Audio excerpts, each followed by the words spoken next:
First, let's investigate the leading term of f of x. Since it's a polynomial, it's going to have a coefficient and then its highest power of x, x sub n, followed by its other terms. From the left-hand side of this equation, this first factor is an x to the n, and then the second factor will have the coefficient again, and then the input raised to the nth power. We'll combine all of these factors. We have two a sub n's multiplied together, and x will be taken to the power of 2n plus n, or 3n. And then with the right-hand side here, finding the leading term of f of 2x cubed plus x, it'll have a coefficient of a sub n. Then we'll take this input and raise it to the power of n. We'll get the leading term by taking this 2x cubed and raising it to the n power. So our leading term is 2 to the n, a sub n, and again x to the 3n. The two leading terms are the same, so we'll set them equal to each other. And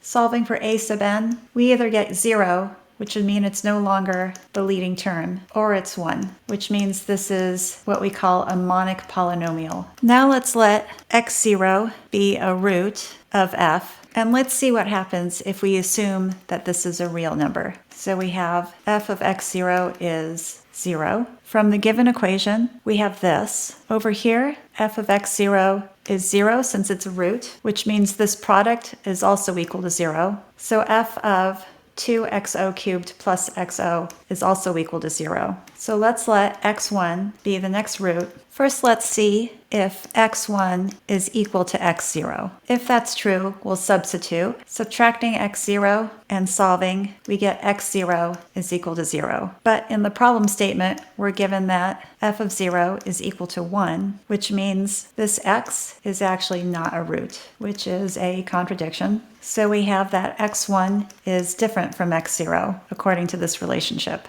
And this is true for any root that we pick. We're going to have another root, and it's going to look something like this. We're going to pick an x0, and then we'll have an x1, and then have an x2, and so on. Or we could have an x0, and then an x1 that's less than that, and so on. Either way, this is going to give us an infinite number of roots. The polynomial with an infinite number of roots is f of x is equal to 0 for all x. And this is a contradiction, again, because we're given that f of 0 is equal to 1. This is true when x0 is a real number. With these contradictions, we now know that all the roots are not real. So let's instead call them our z's, non-real roots of our function. We can't strictly compare two complex numbers, but what we can do is compare their magnitudes. So that's what we'll do here. Let's assume that we find a root, z0, with a magnitude greater than 1. Again, from above, we have the relationship that there's another complex root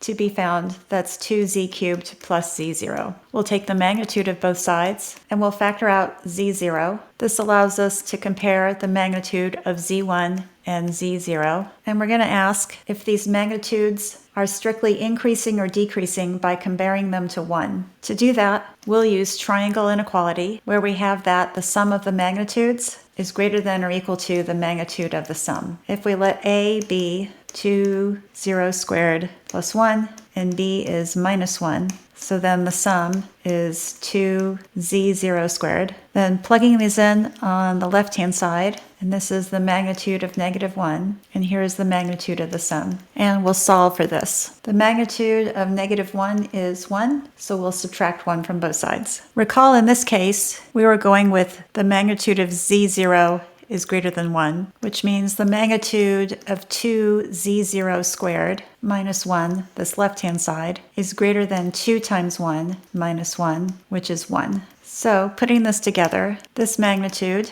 we have this chain over here, so this is greater than 1. Recall that this was the ratio of the magnitudes, z1 over z0. So we have the magnitudes of these complex roots also seem to be increasing, again giving us an infinite number of roots. We don't want that, so let's try a second case where the magnitude of one of our roots is less than or equal to 1. We're given that f of 0 is equal to 1, which means the constant of this polynomial is 1. The constant is the product of the roots, and if it's degree n, there's going to be n complex roots. And depending on whether n is even or odd, this product is is plus or minus 1. This means the magnitude of the product is going to be equal to 1. We showed earlier that there are no complex roots with a magnitude greater than 1. To build a product that's equal to 1, to have a root with a magnitude less than 1 has to be balanced with another root that's greater than 1. So we actually also have no complex roots that are less than 1 in their magnitude. This means that the magnitude of all the roots is equal to 1. So let's summarize. If z0 is a complex root, then its magnitude is 1. Again, we'll return to our earlier equation that yields our next complex root, and we'll take the magnitude of both sides. And this expression on the right is also equal to 1. And again, factoring out z0,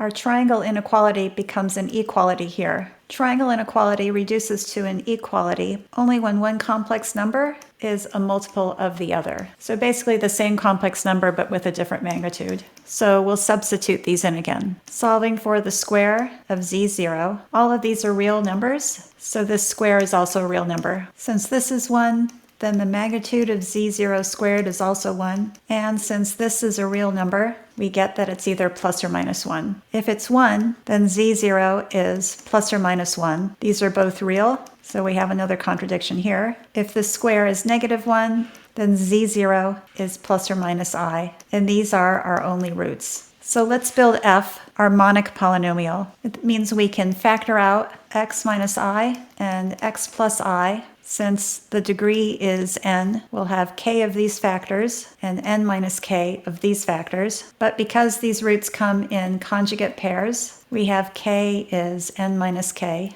and k is n over 2. So both of these exponents are k, and this multiplies out to x squared plus 1 and then raised to the kth power. Now to figure out what k is, from the problem statement, we're given that f of 2 and f of 3 add up to 125. F of 2 gives us 2 squared plus 1, 5 raised to the power of k. F of 3 gives us 9 plus 1, 10 to the k. By inspection, we can split up 125 into 25 and 100, which gives us k equals 2. So here's our function f of x, and the problem asks for f of 5. And our answer is 676.